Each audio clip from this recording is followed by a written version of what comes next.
agree after CLCS review is unambiguous. Professor Sands dismissed it as boilerplate language from UNCLOS Articles 74.1 and 83.1. Those provisions stipulate that the delimitation of maritime boundaries shall be affected by agreement. His only argument was that the MOU has no exclusionary language in regard to the court's jurisdiction. But that point is obviously irrelevant. Kenya's reservation applies to any agreed procedure other than recourse to the court. Nothing more is required. The court's jurisprudence gives strict effect to reservations. Professor Sands completely ignored this interpretive rule in the pleadings. Instead, he created his own novel requirement of, and I quote, deliberate, clear, unambiguous exclusion, unquote, in optional clause declarations. This new standard defies logic. If the MOU had to specifically exclude recourse to the court, then Kenya's reservation would become redundant. By this curious logic, unilateral reservations would be subject to the consent of other states. The same logic would then apply to the 34 other states with similar reservations, depriving them of all effect. In fact, Professor Sands quoted the President of the Court confirming in 2010 that pursuant to such reservations, and I quote, any other mechanism of dispute settlement as agreed between the parties will prevail over the general jurisdiction of the court, unquote. The point is clear. Nothing more needs to be said. In regard to Part 15 procedures, Professor Sands, with characteristic understatement, referred to Kenya's submissions as manifestly hopeless. But his only argument was that under Article 282, the court's jurisdiction takes precedence where there is what he called, and I quote, matching, convergent, overlapping, optional clause declarations. But this is not the case in the instant proceedings. Here is the declaration of Somalia, and here is the declaration of Kenya. They are not matching. They are not convergent. Article 282 does not apply. Part 15 clearly applies. It is the procedural lex specialis between the parties regarding UNCLOS. Nonetheless, the court need not make a decision of wider application based on Part 15 procedures. As a bilateral agreement with an agreed procedure, the MOU is sufficient to exclude jurisdiction in this case. Mr. President, Somalia made some factual assertions that require brief consideration. First, Professor Pillay suggested that the method of settlement in the penultimate paragraph of the MOU has what he called perverse practical effects because Somalia's CLCS submission would not be reviewed until 2033. That was his calculation. He ignored the fact that there are objections to at least 16 earlier submissions. That is about half of all submissions. He also ignored the fact that the CLCS now meets for between 21 and 26 weeks per year and has significantly expedited its procedures. Kenya's case was scheduled for 2022, but came in the queue in 2014. In any event, maritime delimitation agreements require several years to negotiate, and there is no urgent need for an immediate settlement given the circumstances. In fact, if Somalia was so concerned with expeditious settlement, it would not have objected to Kenya's CLCS submission. Somalia's alarmist theory on prolonged CLCS review scarcely withstands scrutiny. Second, Mr. Reichler went to great lengths to present what he characterized as evidence of subsequent conduct regarding the MOU. you were told that because the parties discussed maritime delimitation during a preliminary 4-month period, this is conclusive proof that there was no prior requirement of CLCS review. And this during a period when Somalia objected to Kenya's CLCS submission. How does one respond to such an argument? It is rather obvious that the parties are free to conclude a boundary agreement whenever they want based on mutual consent. But without such mutual consent, the agreed procedure of prior CLCS review under the MOU continues to apply. It is as simple as that. Quite apart from this clutching at straws, the documents that Mr. Reichler invoked in fact confirm Kenya's consistent understanding that the method of settlement under the MOU was negotiation. I will go through these documents briefly and refer to the tab numbers in Somalia's own judges folder. Kenya's statement to the CLCS in 2009 at tab 9 was produced to argue that the MOU was exclusively limited to no objection. In the very next sentence, however, the Kenyan representative, Ms. Nkoroi, confirmed that pursuant to the MOU, at an appropriate time, a mechanism will be established to finalize the maritime boundary negotiations with Somalia.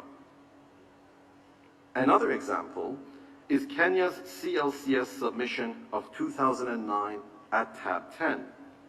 It refers to the MOU, and the immediately preceding sentence refers to Section 4, Paragraph 4 of the 1989 Maritime Zones Act of Kenya, providing that the exclusive economic zone boundary between Kenya and Somalia shall be delimited pursuant to an agreement on the basis of international law.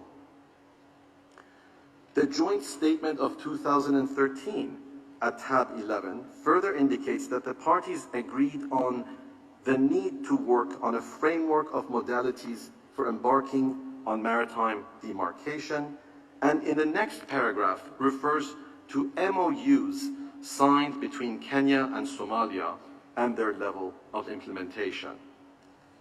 Another example is tab 20, whereby Kenya confirms that under the MOU, the parties shall agree on maritime delimitation and reiterates its commitment to a bilateral agreement, including a willingness to expeditiously resolve Somalia's objection to Kenya's CLCS submission. Despite Somalia's breach of the MOU, Kenya consistently maintained the view that maritime boundary delimitation would be affected by agreement. Mr. President, Counsel for Somalia repeatedly used the alleged exhaustion of negotiations as a means of persuading you that without your exercise of jurisdiction, the parties will never agree on maritime delimitation. Mr. Reichler referred unconvincingly to the MOU method of settlement as an agreement not to agree. He referred to it as a bar either to negotiation or to an expeditious agreement. Professor Sands referred to intractable deadlock. Professor Pillay said that he was puzzled at what he called an impoverished African nation slowing things down by not consenting to adjudication by the court. For the record, the World Bank considers Kenya a middle-income country. Leaving that aside, even if we accept Somalia's contention that the procedure under the MOU will not succeed in achieving an agreement after CLCS review, there would be no perpetual limbo because the Part 15 procedures would still apply.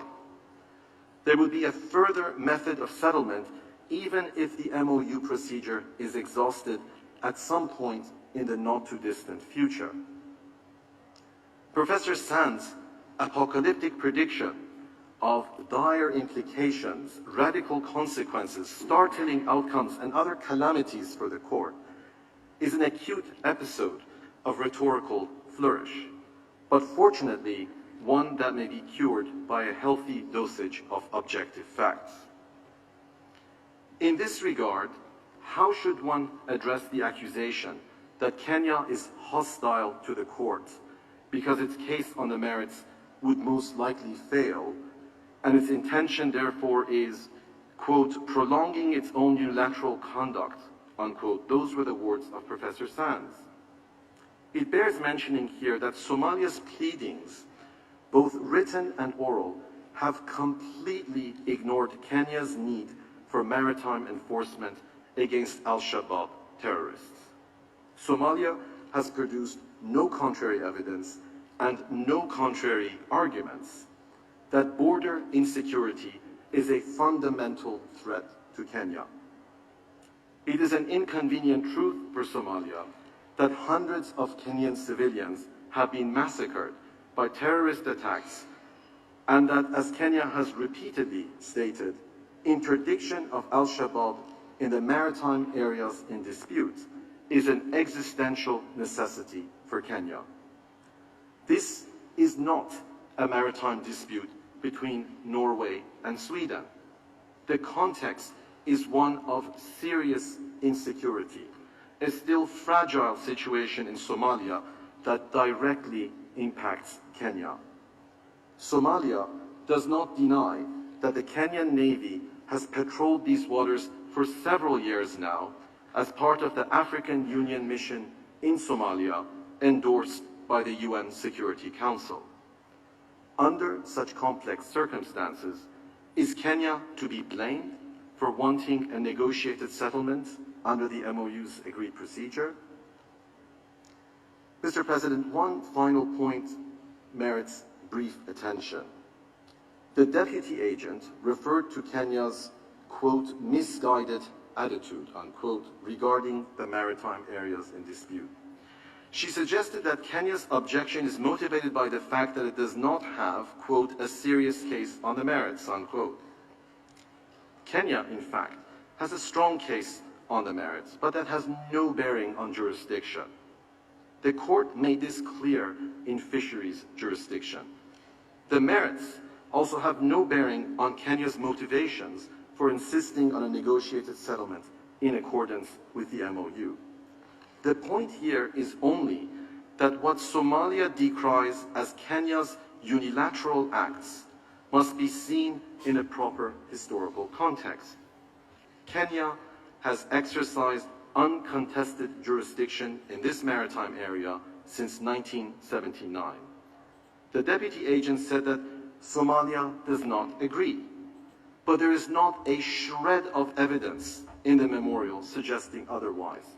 Not a single protest for 30 years until the MOU was concluded in 2009. As already stated, the parallel of latitude reflects earlier Anglo-Italian colonial practice in regard to the territorial sea. Under such circumstances, what is reasonable conduct on the part of Kenya? If a state exercises uncontested jurisdiction for 30 years, and a neighboring state then suddenly asserts a maritime boundary dispute, should all exploratory activities immediately cease? This applies especially to activities of a purely transient nature, and even those activities have been suspended. Kenya has invited Somalia to enter into practical measures of a provisional character as required by Articles 74.3 and 83.3 of UNCLOS. Is it fair to fault Kenya in such circumstances and to accuse it of improper conduct? We would submit that Kenya has behaved in an exemplary fashion. There is simply no basis for the false narrative that Somalia has raised in this proceeding to persuade the court to exercise jurisdiction in plain disregard of Kenya's reservation. Mr. President, distinguished members of the court, that brings to a conclusion my presentation. It has been a great honor to appear before you in this hearing. I would now ask that you invite Professor Forteau to the podium. Merci, Monsieur le Professeur. Je donne la parole à Monsieur le Professeur Forteau. Merci, Monsieur le Président. Monsieur le Président, Mesdames et Messieurs de la Cour, il m'incombe cet après-midi de revenir sur l'interprétation du mémorandum d'accord de 2009.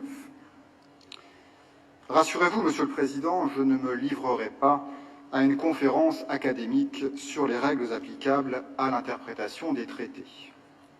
Je me contenterai de les appliquer au cas d'espèce en les confrontant fidèlement, ce que la Somalie s'est abstenue de faire, aux éléments du dossier.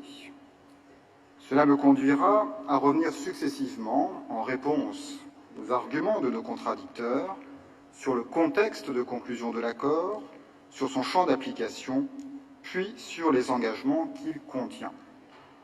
Étant entendu que, contrairement à ce que suggère mon très cher ami le professeur Alain Pellet, le MOU constitue de manière évidente un traité.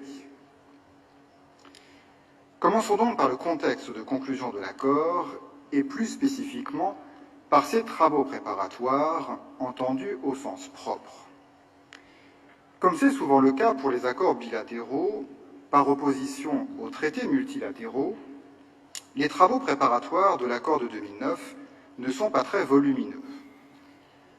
Votre Cour a considéré en 1995, dans l'affaire Qatar-Bahreïn, que dans une telle situation, lorsque le matériau est fragmentaire, je cite, « quelles qu'aient pu être les motivations de chacune des parties, la Cour ne peut que s'en tenir aux termes mêmes de l'accord, traduisant leur commune intention. » Cela nous renvoie donc au texte du traité que j'aborderai dans un instant. Cela étant dit, il existe tout de même deux éléments décisifs dans les travaux préparatoires de l'accord de 2009, éléments dont la Somalie ne tient aucun compte. Premièrement, l'avant-dernier paragraphe de l'accord, qui est consacré à la délimitation, figurait déjà dans les versions antérieures du projet d'accord. En lisant ce paragraphe, les parties n'ont pas pu se méprendre sur son sens et sa portée, et pourtant, aucune d'entre elles n'a exigé son retrait du projet d'accord. Ceci est tout à fait significatif. Deuxièmement, dans la deuxième version du projet d'accord, l'avant-dernier paragraphe visait « the area under dispute » au singulier. Dans la version finale de l'accord, la décision a été prise de mentionner les « areas under dispute ». Ce passage du singulier au pluriel a nécessairement une signification juridique. De son côté, Maître Reichler n'a cité aucun élément des travaux préparatoires qui démentirait le contenu de l'avant-dernier paragraphe de l'accord. Il s'est contenté de vagues références au soi-disant contexte de conclusion de l'accord, en proposant une lecture déformée de certains documents, comme le professeur Akavan l'a montré il y a un instant. Maître Reichler s'est bien gardé en revanche, d'une part, de répondre aux éléments mentionnés par le Kenya dans son premier tour de plaidoirie, qui montrent que les circonstances précises dans lesquelles le MOU a été conclu confirment l'interprétation du Kenya.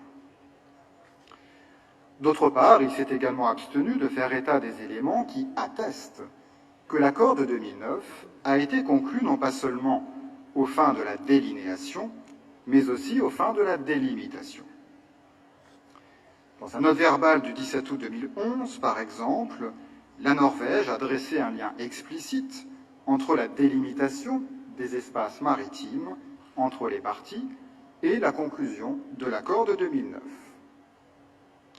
De même, dans son mémoire, la Somalie a présenté cet accord dans le contexte, je cite, des efforts des parties visant à négocier un accord sur la frontière maritime. Par ailleurs, Maître Reichler a de nouveau été incapable de citer le moindre document qui établirait de manière probante que le MOU était censé n'avoir aucun lien du tout avec la délimitation. J'en viens, Monsieur le Président, au champ d'application de l'accord de 2009. Son avant-dernier paragraphe, on le sait, utilise un double pluriel. Il vise the delimitation of maritime boundaries in the areas under dispute. Selon Alain Pellet, ce double pluriel n'aurait toutefois aucun effet juridique, car le singulier et le pluriel pourraient être utilisés dans un traité de manière interchangeable. Voilà pour un juriste, ami de Racine et de Baudelaire, une bien curieuse manière d'interpréter le texte d'un traité. De toute évidence, et quoi qu'en dise le professeur Sands, l'emploi de ce double pluriel a une signification juridique. Il entend indiquer que l'engagement pris dans l'avant-dernier paragraphe de l'accord couvre la délimitation de l'ensemble des espaces marins des deux parties. C'est au demeurant une interprétation qui est confirmée par d'autres éléments. Il se trouve tout d'abord que la revendication somalienne sur le plateau continental a été présentée par la Somalie comme étant indissociable de sa revendication sur la mer territoriale et sur les espaces s'étendant jusqu'à 200 000 marins. La loi somalienne de 1972 sur la mer territoriale fusionne en effet dans un seul et même ensemble, comme s'il s'agissait d'un espace maritime unique, tous les espaces jusqu'à 200 000 marins, en considérant qu'ils relèvent tous de sa mer territoriale.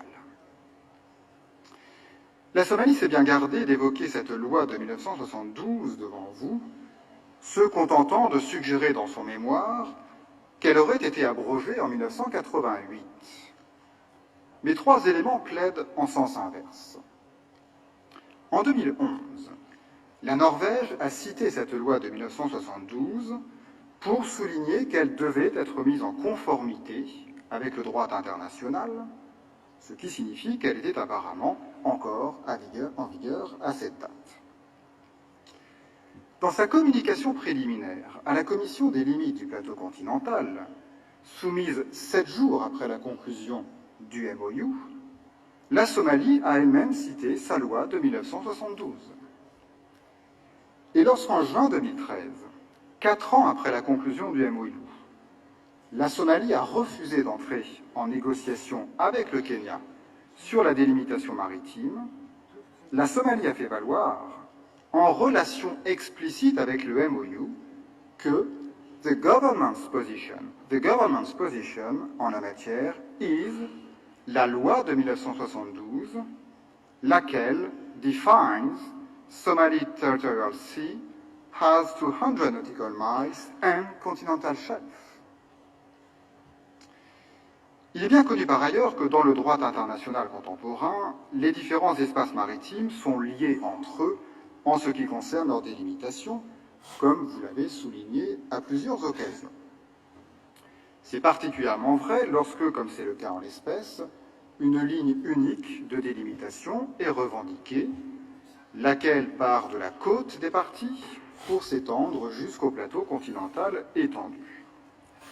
Dans un tel cas, il est manifeste que les différentes parties de la délimitation sont interdépendantes et doivent par conséquent être menées ensemble. Dans son exposé écrit, la Somalie a d'ailleurs admis qu'il n'était pas envisageable de dissocier les différentes composantes de la délimitation.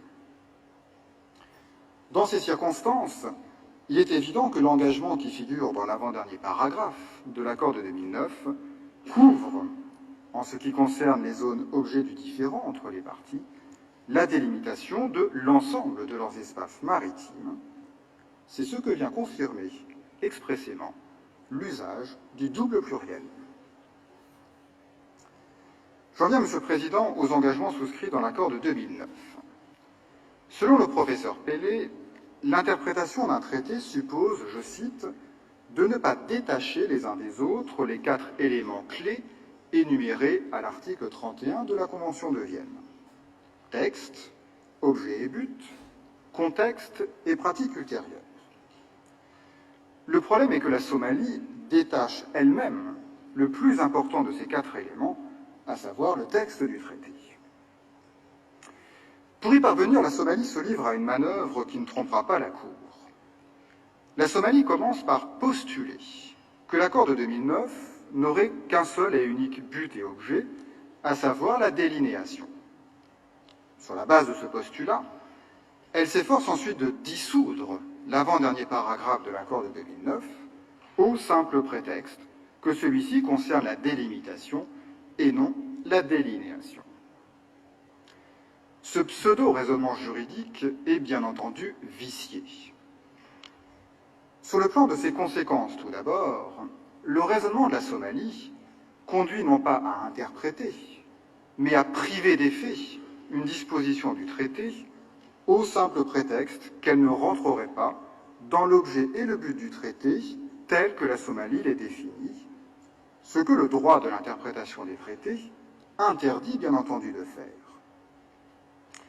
Sur le plan de la méthode ensuite, il est manifeste que pour reconstituer l'objet et le but des traités, il ne suffit pas de piocher à son bon plaisir dans le texte du traité, en insistant sur certaines formulations pour mieux en écarter d'autres, de manière sélective, comme l'a fait hier le professeur Alain Pelly.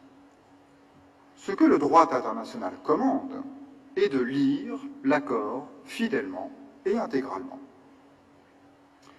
Avant de me livrer brièvement à cet exercice, je souhaiterais formuler une remarque préliminaire. Il semble qu'entre son exposé écrit et ses plaidoiries, la Somalie a changé de stratégie interprétative. Dans son exposé écrit, elle défendait la position intenable selon laquelle l'accord de 2009 n'aurait rien à voir avec la délimitation.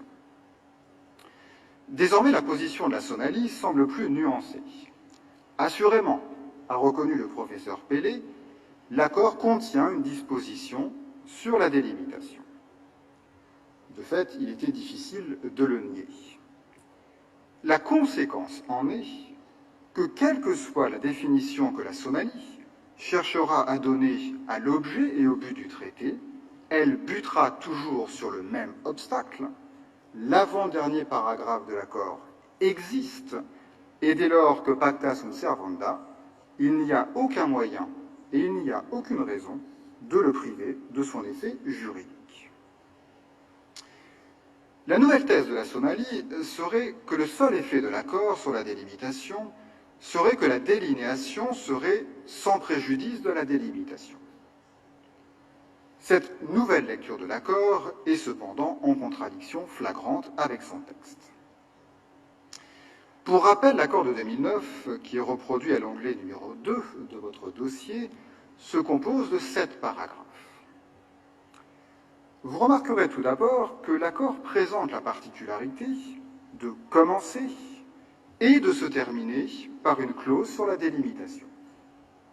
Dans le second paragraphe de l'accord, les parties conviennent de considérer qu'il existe un différend sur la délimitation.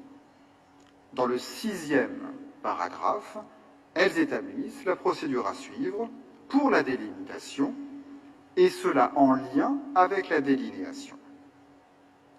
C'est un élément important qui montre que les engagements pris en matière de délinéation sont liés aux questions de délimitation. Par ailleurs, il est évident que c'est parce que les parties constatent dans le second paragraphe qu'il y a un différend sur la délimitation qu'elles organisent dans le 6e paragraphe une procédure pour le règlement de la délimitation. La structure de l'accord confirme ainsi qu'il porte autant sur la délimitation que sur la délinéation. Je passe au 3e paragraphe de l'accord. Dans le 3e paragraphe de l'accord, les parties commencent dans la première phrase par reprendre la formulation de l'article 76, paragraphe 10 de la Convention de Montego Bay, à savoir que la délinéation est sans préjudice de la délimitation. Selon la Somalie, l'examen devrait s'arrêter là. Tel serait l'objet et le but exclusif du MOU, de dire uniquement que la délinéation est sans préjudice de la délimitation. Mais il convient bien entendu de lire la suite du texte qui contient d'importants ajouts et précisions dont la Somalie ne tient aucun compte. Un peu plus loin dans le même paragraphe, les parties introduisent un deuxième élément. The establishment of the outer limits of the continental shelf beyond 200 nautical miles is without prejudice to the future delimitation of the continental shelf. Cette précision fait écho à la procédure agréée dans l'avant-dernier paragraphe, à savoir que les parties ont décidé de procéder à une certaine articulation temporelle des procédures. Il se déduit par ailleurs de la deuxième phrase du même paragraphe que la priorité en termes d'intérêt pour les parties au moment où elles concluent le MOU était la délinéation plutôt que la délimitation. Cet élément explique du même coup l'ordre de priorité retenu dans la procédure qui a été agréé dans l'avant-dernier paragraphe de l'accord. Dans le quatrième paragraphe, le même élément est repris et il y est même précisé. Il y est dit dans l'avant-dernière phrase que la submission de la Somalie à la commission des limites sera without prejudice to the future delimitation of maritime boundaries. De nouveau, et cette fois-ci en ce qui concerne la submission de la Somalie, on trouve cet élément d'articulation temporelle des étapes du processus de délinéation et de délimitation. Le paragraphe 5 poursuit ce crescendo. Il dispose dans sa dernière phrase que non seulement les submissions des parties, mais également the recommendations approved by the Commission shall be without prejudice to the future maritime delimitation of maritime boundaries. Ce paragraphe signifie nécessairement que la délimitation est conçue comme devant intervenir après l'approbation des dites recommandations. Tout ceci montre que les 5 premiers paragraphes de l'accord préfigurent l'engagement qui est pris dans son avant-dernier paragraphe. Cela montre par là même que, contrairement à ce qu'affirme le contradicteur, tous les paragraphes de l'accord sont solidaires les uns des autres et vont dans la même direction. L'objet et le but de l'accord est d'organiser de manière ordonnée les procédures de délinéation et de délimitation. À la lumière de ce contexte, le 6e paragraphe de l'accord ne constitue nullement une surprise. Il découle des paragraphes qui précèdent, et il le fait en des termes qui ne méritent aucune interprétation, tant leur libellé est clair. Il ne dit pas que la délimitation should be agreed ou qu'elle devrait être settled, il dit qu'elle shall be agreed. Et il n'y a aucun différend entre les parties quant au fait que cela signifie que la méthode choisie pour la délimitation est la négociation. Le 6e paragraphe de l'accord ne dit pas davantage que la délinéation est sans préjudice de la délimitation. Ceci a déjà été dit dans la première phrase du 3e paragraphe, et cela n'avait donc pas besoin d'être répété à nouveau dans le 6e paragraphe. Ce 6e paragraphe a un objet différent, déjà présent sous une forme différente dans les paragraphes 3, 4 et 5. Il contient un engagement juridique au terme duquel la délimitation shall be agreed after l'adoption des recommandations de la Commission des limites. Autrement dit, l'accord prévoit d'une part que la délinéation est sans préjudice de la délimitation, d'autre part et sur le plan procédural, que la délimitation est conditionnée à la délinéation préalable. On peut être en désaccord avec cette manière de procéder, mais en droit, la question n'est pas celle-ci. Le fait est que les parties ont décidé, par le biais d'un accord juridiquement contraignant, de suivre cette procédure. Le professeur Pellet a vainement tenté d'argumenter que cela n'empêcherait pas les parties de conclure un accord avant les recommandations de la Commission, ni même de vous saisir. Il est bien entendu que ce qu'un accord a fait, un autre peut le défaire. Mais à ce jour, aucun accord ne s'est substitué au MOU et il convient par conséquent de lui donner effet, car il fait droit entre les parties. Par ailleurs, et quoi qu'il en soit, une délimitation par voie d'accord n'est certainement pas la même chose qu'une délimitation judiciaire. De ce point de vue, le MOU exclut nécessairement votre compétence, puisque la procédure agréée est de recourir aux négociations. Au surplus, l'accord à conclure doit intervenir après les recommandations de la Commission des limites. C'est ce qui le distingue, par exemple, de la procédure agréée en février 2009 par le Ghana et la Côte d'Ivoire, qui, n'en déplaise à nos contradicteurs, n'est donc pas un précédent pertinent dans le cas d'espèce. Cette condition temporelle est une condition juridique à laquelle il convient également de donner effet. Le professeur Pellé en est finalement venu à soutenir que le seul objet de ce 6e paragraphe serait la finalisation de la délimitation en ce qui concerne uniquement le point extrême de la frontière maritime. Cela constitue de la part de la Somalie une révision pure et simple de l'accord de 2009, car celui-ci ne dit absolument rien de tel. Celui-ci ne se limite pas au point extrême de la frontière maritime, ce qu'il aurait pu dire, mais ce qu'il ne dit pas. Son avant-dernier paragraphe dispose expressément que la procédure qu'il organise concerne the delimitation of maritime boundaries in the areas under dispute, including the delimitation of the continental shelf beyond 200 nautical miles. Selon les termes explicites de l'accord, c'est donc bel et bien l'ensemble de la délimitation maritime qui est couverte par la procédure particulière agréée en 2009 par le Kenya et la Somalie. Ceci, Monsieur le Président, Mesdames et Messieurs les juges, conclut ma plaidoirie. Je vous remercie de votre attention et je vous serai très reconnaissant, Monsieur le Président, de bien vouloir appeler maintenant à cette barre le professeur Alan Boyle. Merci. Je donne la parole à Monsieur le professeur Boyle. Monsieur le professeur, s'il vous plaît.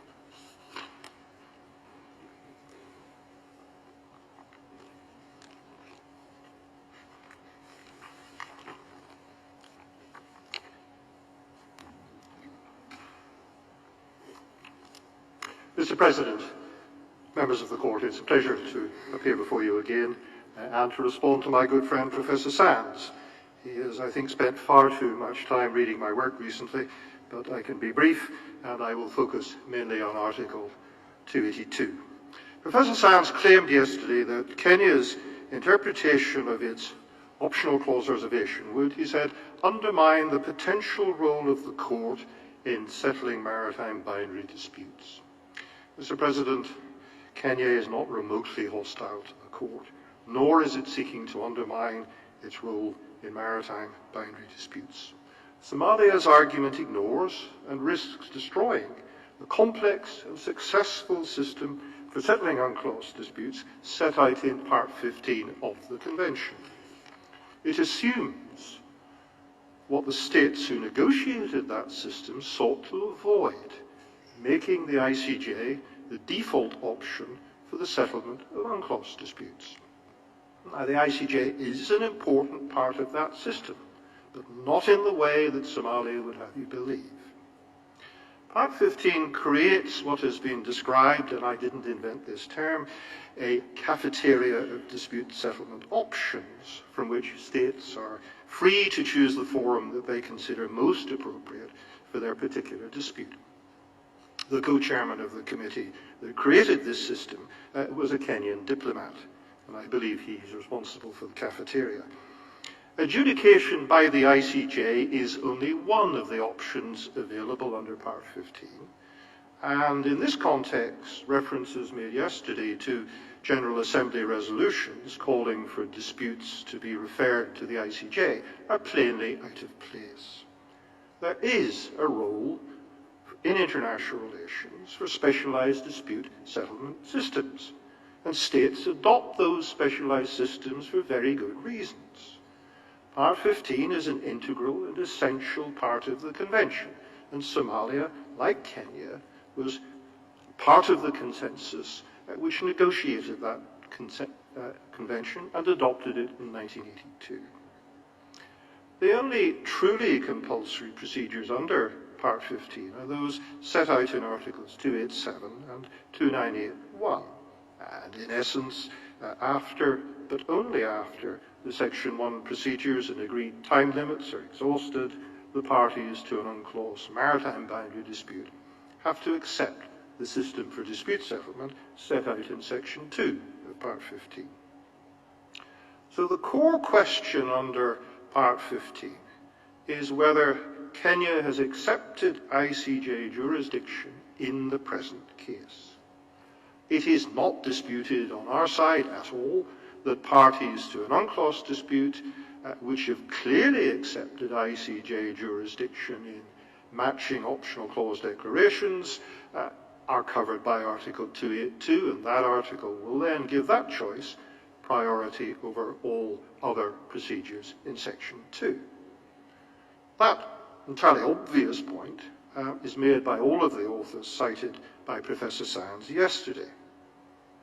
But none of those authors, not one, not including me, addresses the point at issue in the case, in this case. And that point is whether Article 282 applies to an optional clause declaration that contains the kind of reservation in favour of other agreed procedures that's found in Kenya's declaration. Let me emphasise that. None of the literature cited by Professor Sands even mentions the point. Perhaps, like me, they thought the answer was so obviously negative that the matter simply required no elaboration. But to give you a flavour, Judge Treves says simply that according to Article 282, the jurisdictional priority given to the court over the Tribunal on the Law of the Sea, as between states that have accepted the optional clause, applies to all cases of compulsory jurisdiction provided for in Part 15 of the Convention. Well, yes, but that simply begs the question at issue. It certainly doesn't answer it. Somalia says that only a deliberate and unambiguous exclusion will oust the jurisdiction of the court when an Article 36(2) declaration is made. It argues that Kenya could and should have excluded maritime boundary disputes expressly in its reservation. And because Kenya did not do so expressly, Somalia says that the reservation therefore doesn't cover a maritime boundary dispute, doesn't apply in this case.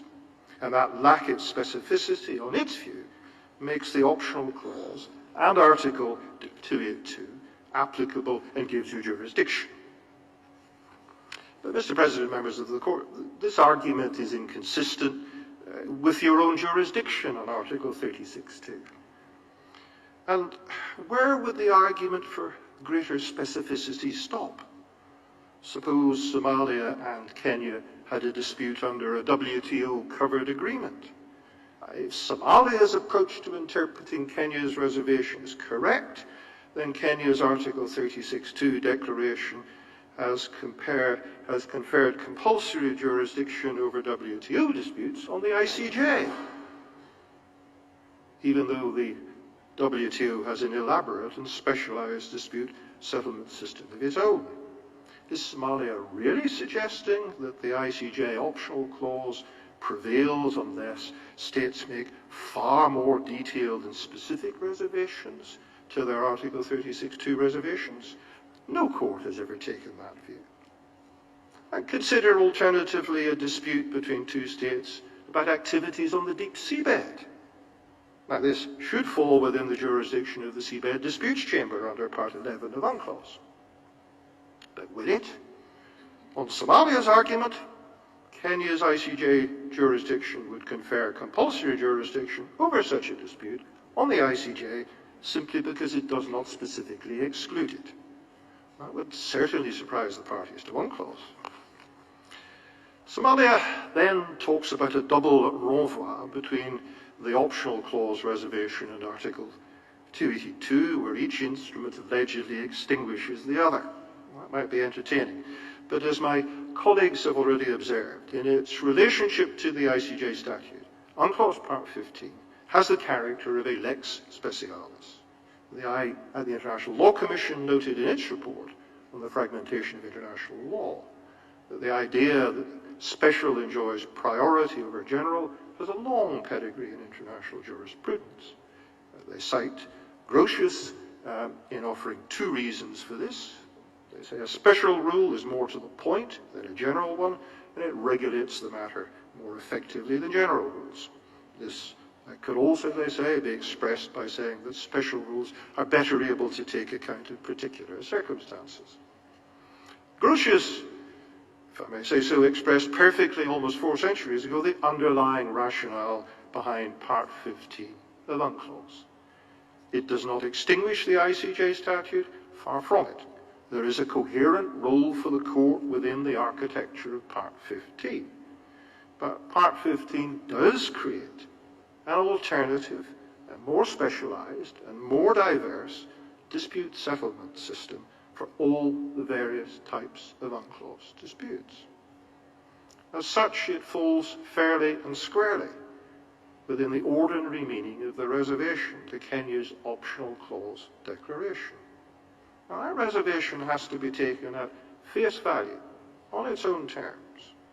It excludes, and was meant to exclude, disputes in regard to which the parties to the dispute have agreed or shall agree to have recourse to some other method or methods of dispute settlement. Now, our reservation in these terms recognizes the significant role of alternative and more specialized dispute settlement systems and procedures. If UNCLOS Part 15 manifestly provides alternative, more specialized methods of dispute settlement, why would it fall outside Kenya's Article 36(2) reservation? There simply is no reason. It cannot be said that the reservation refers only to agreements in existence in 1965 when the declaration was made. Look at the wording. It says, have agreed or shall agree. So it covers future agreements such as UNCLOS. It cannot be said that the wording is not apt to cover the whole range of Part 15 dispute settlement procedures. And when the declaration refers to some other procedure or procedures, it plainly means other than the ICJ. There is no double renvoi, as Professor Sands put it. The only renvoi in Article 282 is to optional clause declarations or other agreements that clearly and unambiguously confer jurisdiction on the court in UNCLOS disputes in which Article 282 was intended to preserve.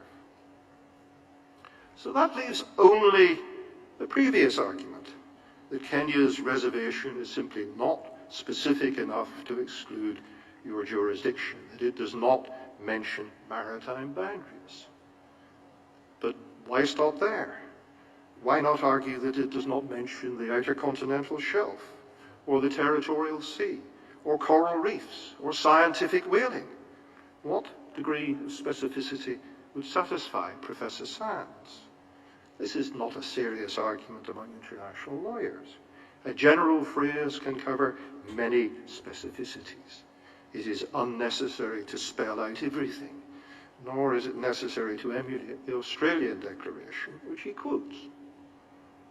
Kenya's position is thus that its optional clause declaration, drafted long before UNCLOS was agreed, and in very different circumstances, was never intended to cover disputes that fall plainly and squarely within the more specialized cafeteria of procedures established by Part 15, and that its clear and unambiguous wording does not do so now. I might note in conclusion that Australia and Japan have both made Article 36(2) declarations, but they nevertheless did not take the Southern Bluefin tuna case to the ICJ.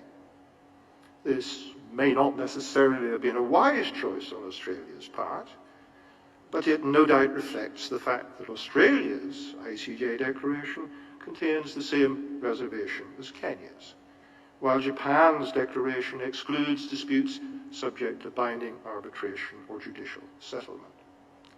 Even these two states, which are otherwise among the court's strongest supporters, recognize that there is a place for specialized dispute settlement regimes. Kenya takes the same view with respect to the adjudication of this dispute by the ICJ. Mr. President, members of the court, unless there are any questions, that concludes my part in these proceedings for today, and I would now ask you to call on Professor Lowe. Merci, Monsieur le Professeur. Je donne la parole à Monsieur le Professeur Lowe.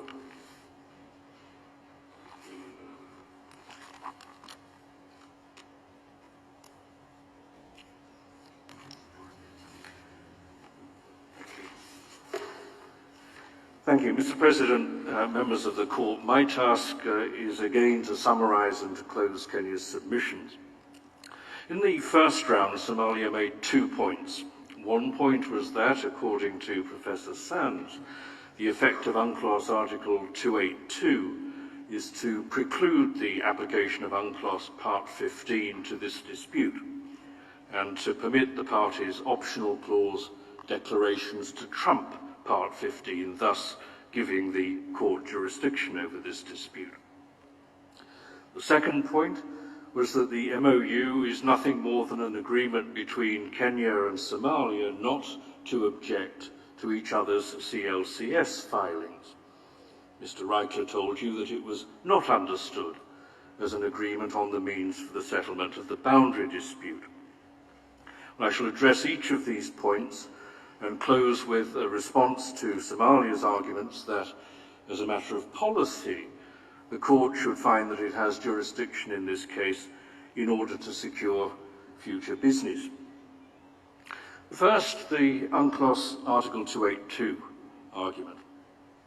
Professor Boyle has addressed the Somali argument that, quote, Part 15 of UNCLOS does not and cannot affect the binding agreement established by Kenya's and Somalia's matching optional clause declarations.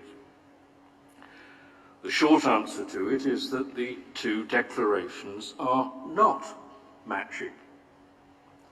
In 1965, Kenya excluded disputes in respect of which the parties already had agreed or would in future agree to have recourse to some other method or methods of settlement, that is, a method other than the ICJ.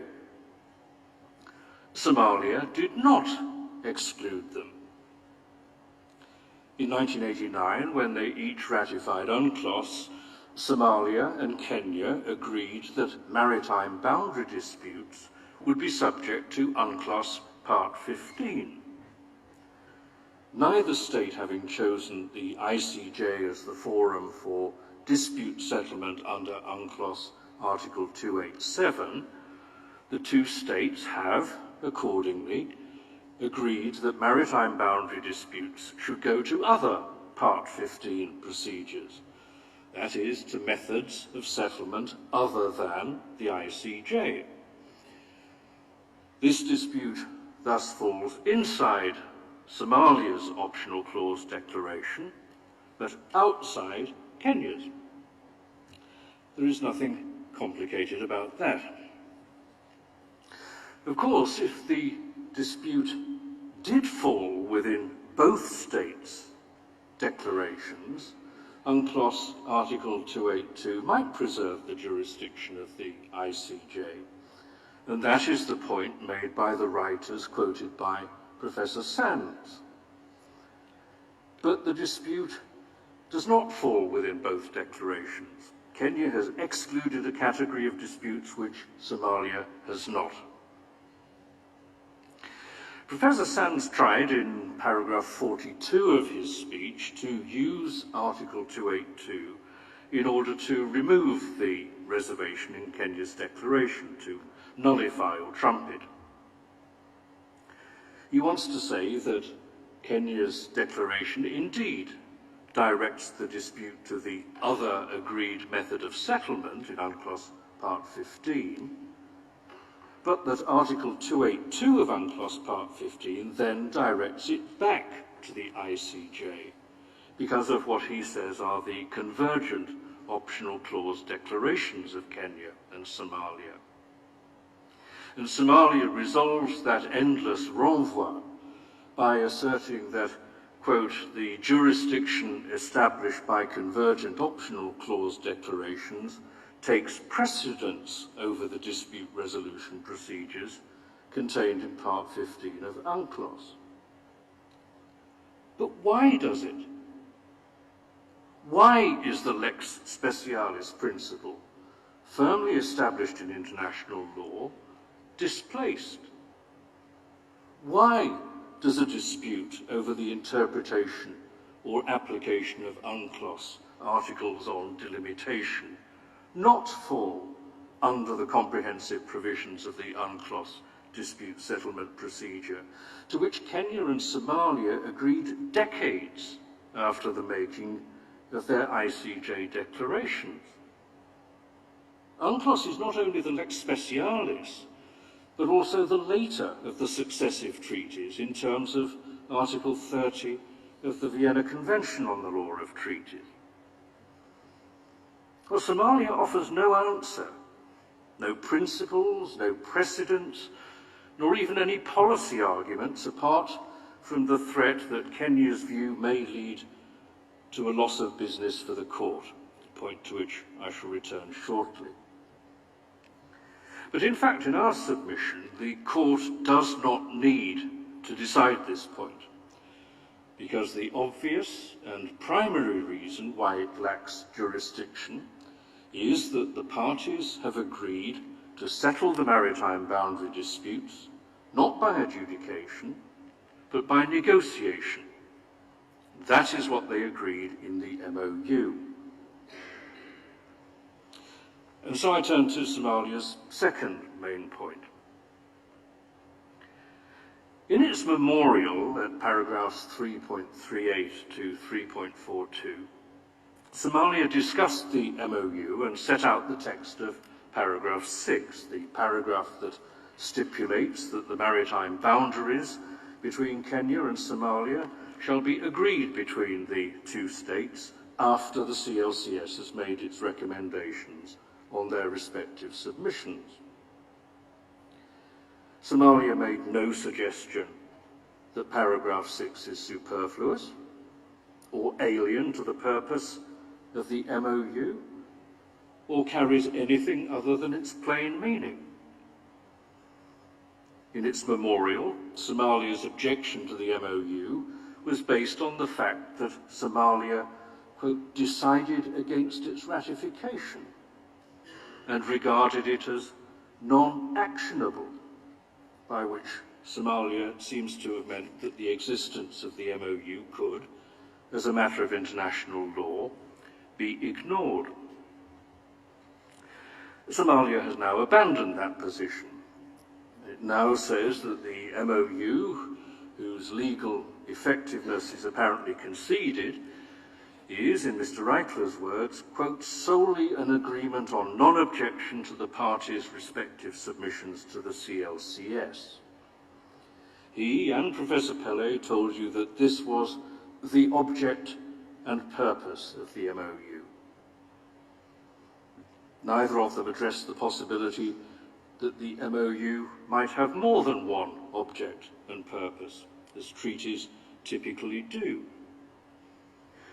Neither of them explained why, if the MOU was a simple non-objection agreement, its drafters did not stop at paragraph 5, but went on to include the text of paragraph 6.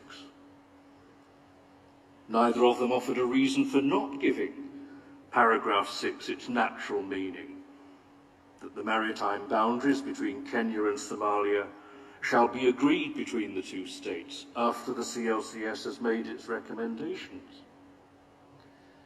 For Somalia, paragraph 6 is the elephant in the room. Its inexplicable presence in the MOU, a puzzle at which we can only stare and scratch our heads in uncomprehending wonder. But as Professor Forto noted, paragraph 6 was included in the preliminary drafts of the MOU and was the subject of amendments during the drafting process. It cannot be claimed that the parties were ignorant of it or regarded it as immaterial or unworthy of their attention, nor is it complicated or obscure. Indeed, the entire MOU is short, simple, and clear. There is no reason to suppose that the parties were ignorant of the obligations to which they were signing up in that provision, or that they could have misunderstood their obligation to settle maritime boundaries not by reference to the ICJ, but by agreement after the CLCS has made its recommendations. The MOU requires the parties to seek to agree upon their maritime boundaries. In Kenya's submission, a state cannot terminate a legally binding obligation to negotiate simply by declaring that it regards the negotiations as deadlocked or further negotiation as futile. Indeed, Somalia wishes to go further, and by having a binding decision of the court on delimitation, to preempt the possibility of a negotiated delimitation in future. Well, such a self-judging approach would enable states to terminate legal obligations to negotiate at will. Professor Sands said that even if negotiations were required by the MOU, they were exhausted. But that position doesn't fit with the facts. Somalia says that the bilateral meetings were not technical and preliminary, but the joint report of the first March 2014 meeting records what was the very first meeting between the teams and the first explanation by each side of its views on delimitation matters, and it refers to it in the first paragraph as a meeting, quote, at the technical level. You'll find it in tab 10 of today's Judges folder. The second, July 2014 meeting, the joint report notes that the two national representatives appeared in their capacities as heads of their respective technical teams. That's at tab 11. Yes, ministers were present at the July meeting in order to build confidence. But think about that. There is no suggestion that in the days between the meeting on the 28th and 29th of July 2014 and the filing of Somalia's application on the 28th of August, either minister took the matter back to her government in order to decide the government's position, let alone its final position, on the boundary disputes, or that either government communicated on the matter with the other at the political level. On the contrary, the evidence is quite different. The report of the July meeting records that the parties would reconvene on the 25th and 26th of August in Mogadishu, quote, in an attempt to bridge the gaps between the two parties' positions, end quote. Kenya's internal note, dated 8th of August, tab 12 in your folders, records that, quote, it was agreed that in order to move forward, the meetings needed to be structured, and that it was further agreed that the next meeting would be used to develop principles that would guide the negotiations. So evidently, as of the 25th of August, 72 hours before Somalia filed its application, the parties were still operating on the basis that there were bridgeable gaps between them, which they were about to address. Or at least Kenya was operating on that basis. Professor Sands and Mr. Reichler both quoted a comment by the Somali Foreign Minister, dated the 5th of August 2014, to the effect that these were, quote, discussions without any possible solution, end quote. But that view of the hopelessness of the position was not communicated to Kenya. Somalia makes much of Kenya's unexplained failure to turn up at the August meeting. Our co-agent gave you the reason. Specific and serious security concerns leading to a last-minute internal order not to travel to Mogadishu, an order that carries rather more resonance than an order not to travel to The Hague, for example. Should Kenya have explained its absence? Yes. Its failure to do so in the 72 hours prior to the filing of the application is regrettable, even if the failure to do so afterwards might be accepted as a reflection of the state of the bilateral relations that Somalia had so abruptly changed. Should Somalia have asked what happened to the Kenyan delegation? Perhaps. But none of this can alter the fact that there was room for further negotiations, and the parties were preparing to try to bridge the gaps between them.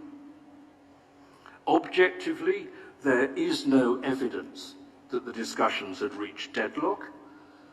Subjectively, Kenya remained open to discussions on the maritime boundaries in 2014 and remains open today. In the MOU, Somalia made a legally binding commitment to settle its maritime boundaries with Kenya by agreement.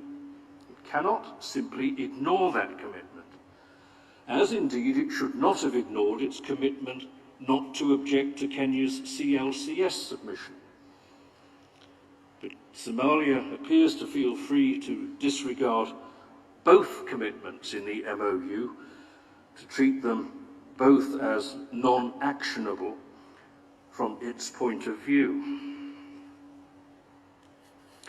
Well, finally, Mr. President, let me address another strand of Somalia's submissions.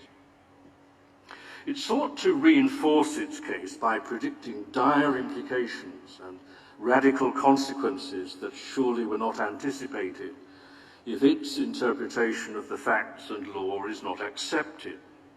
It predicts that the court would be deprived of jurisdiction over many cases. While we do not suppose for one moment that the court's decision would be influenced by a desire to increase its jurisdiction or its business, that submission does merit a response. The first point is that not all disputes can be put equally effectively and efficiently before each and every procedure for the settlement of disputes. Any particular dispute will be more suited to some dispute settlement procedures than to others. A dispute over the adequacy or appropriateness of anti-pollution measures or fishery conservation measures may be better put to a tribunal that is not made up exclusively of lawyers, but contains scientists and technical experts, such as is provided for in UNCLOS Annex 8. A maritime boundary dispute that involves not only the question of the location of the boundary line, but also the question of cross-boundary policing arrangements might be better handled by negotiation than by reference to an international judicial tribunal. And that is why UNCLOS, for example, allows states parties to choose among different mechanisms for the handling of different categories of disputes arising under that convention, what Professor Boyle called the cafeteria system. You'll find the relevant provisions in Articles 279 to 287 and 297 to 299 of UNCLOS, which provides for access to arbitration, special technical arbitration, voluntary or compulsory conciliation, the law of the sea tribunal, or this court, among other procedures. And so it is in this court where a state may decide in advance that all categories, all disputes in a certain category may be referred to the court if any party to the dispute so wishes. Can do that by an optional clause declaration or by acceding to a compromissory clause in a convention. or a state can, by making reservations to an optional clause declaration and by not signing up to particular treaties, decide that no disputes in a certain category may be submitted to this court. Or it can decide case by case, making no optional clause declaration at all. Or it can attach conditions such as temporal limitations to its acceptance of the court's jurisdiction. It is for each state to decide which disputes go where. And we note that over the past century, far more maritime boundaries have been settled by negotiation than by adjudication. An indication, no doubt, of what states find the most appropriate and satisfactory way of settling their maritime boundaries. At a time when most of the legal world is seeking to promote non-judicial settlement procedures as an alternative to litigation, Somalia seems to be swimming in the opposite direction. As for Professor Sand's point that the MOU language is boilerplate, and that if it displaces ICJ jurisdiction, the obligation in UNCLOS Articles 74 and 83 to effect maritime delimitation by agreement would equally displace ICJ jurisdiction in all cases, the answer is that it would not. If it becomes apparent that an agreed delimitation is impossible, the parties are free under Articles 74 and 83 to turn to another method of settlement. Indeed, UNCLOS Article 283, paragraph 2, requires them to consider that possibility. The MOU stipulated a method, agreement, and a time after the CLCS recommendations for delimitation. That time has not yet arrived, and negotiations have not been given a fair chance. That is the difference between the MOU and UNCLOS Articles 74 and 83. The second point is that it is for each state to decide on precisely how far it will consent to the jurisdiction of international tribunals. This right is fundamental to the court's jurisdiction. In the words of the court's own handbook on accepting the jurisdiction of the International Court of Justice, quote, "Given that the nature of the jurisdiction of the court is strictly consensual, states are free to include reservations in their declarations. They protect the declaring state against undesired involvement in judicial proceedings to the extent specified." The court has repeatedly reaffirmed that, as it put it in the Georgia-Russia case, quoting its earlier judgment in the armed activities case, any conditions to which such consent is subject must be regarded as constituting the limits thereon. And that is why, as you said in the fisheries jurisdiction case, there is no reason to interpret reservations restrictively. Reservations do not derogate from a wider acceptance of the court's jurisdiction. They define the parameters of a state's acceptance of the compulsory jurisdiction of the court. And the court, quote, "must seek the interpretation which is in harmony with a natural and reasonable way of reading the text, having due regard to the intention of the state concerned at the time when it accepted the compulsory jurisdiction of the court." There is a solemn pact between states and the court. The court respects the limits of the consent of each state to accept the court's jurisdiction. And within those limits, the state respects the powers of the court and the state's obligations under the court's statute. As Somalia's deputy agent rightly put it, the ICJ does justice in accordance with international law. and the limits of states' consent to its jurisdiction are an integral part of international law. Somalia wishes you to upset this balance and to assert jurisdiction over a dispute that Kenya has, by agreement with Somalia, in the MOU and in UNCLOS, previously decided should be settled by methods other than a reference to this court. It shows no disrespect for this institution, as the ultimate protector of the rule of law in international society, to ask that Somalia be kept to the agreements that it has made, and that effect be given to the terms of Kenya's declaration of its acceptance of the jurisdiction of this court.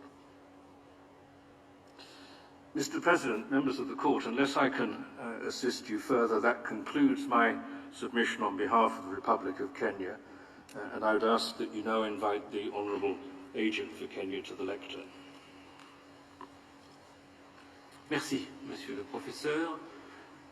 Je donne la parole à Son Excellence Monsieur Mugai, l'agent de la République du Kenya. Vous avez la parole. Mr. President, distinguished members of the court, it is an honor to address you again in these proceedings to make Kenya's concluding submissions. As I indicated in my opening statement on Monday, Kenya holds the court in the highest regard and is committed to the peaceful settlement of disputes in accordance with international law. In this instance, however, Kenya and Somalia have agreed to other methods of settlement, which brings the dispute within Kenya's reservation to the court's jurisdiction. Kenya's preliminary objections are founded on the performance of international agreements in good faith and respecting the limits of the state consent to the jurisdiction of the court. This maritime boundary dispute arises in a delicate political context. Somalia has only recently begun to emerge from a long period of instability caused by civil war, humanitarian disaster, and widespread terrorism. In particular, Somalia has no maritime enforcement capacity. Kenya is deeply concerned about maritime security in the region. Al-Shabaab terrorists who exploit the sea for their operations are an ongoing threat to Kenya and its neighbors. Kenya has already lost many soldiers fighting Al-Shabaab forces, and we have paid the price in the loss of hundreds of civilians as well. The maritime boundary delimitation between Kenya and Somalia requires sensitive bilateral negotiations that can encompass not just strictly legal issues, but also our very real political and security concerns, as well as practical arrangements to address them. After a volatile transitional period in Somalia, we began these preliminary discussions in 2014 at the technical level, but they were cut short by Somalia's application to this court. Kenya does not want deadlock or perpetual uncertainty. We want a permanent solution that will contribute to regional peace and security. We believe that this solution will come from a gradual, flexible, and multifaceted process. Kenya was open to discussions on the maritime boundary in 2014, and we remain ready to continue these negotiations in good faith. We remain confident that goodwill of the parties will arrive to an agreement over time. Mr. President, Kenya has voluntarily suspended its transitory exploratory activities in the disputed area as an expression of its good faith. In May, we invited Somalia to enter into provisional arrangements pending an agreement on the maritime boundary. We remain open to discussing these arrangements with Somalia. This dispute is a test for a new era in our bilateral relations and our commitment to bilateral agreements. I remain confident that the parties will reach an amicable solution consistent with the obligations contained in the MOU of 2009. Mr. President, members of the court, I will now read Kenya's final submissions. The Republic of Kenya respectfully requests the court to adjudicate and declare that the case brought by Somalia against Kenya is not within the jurisdiction of the court and is inadmissible and is accordingly dismissed. Mr. President, members of the court, I sincerely thank the court for its patience and very careful attention to this case. I thank the registrar and his staff for the highly professional conduct of these proceedings, and the court's interpreters and transcribers and translators for their excellent work. I unfortunately must return to Kenya tonight for some other urgent state matters. However, Kenya's core agent, Ambassador Rose McKenna Mushiri, will be present for the final hearing on Friday. Thank you for your understanding, and my sincere apologies to the court and to the Somali delegation. Mr. President, that concludes Kenya's case, and I thank you. Merci, Monsieur l'agent. La Cour prend acte des conclusions finales dont vous venez de donner lecture au nom du Kenya. La Somalie présentera son second tour de plaidoirie le vendredi 23 à 10 h. L'audience est levée.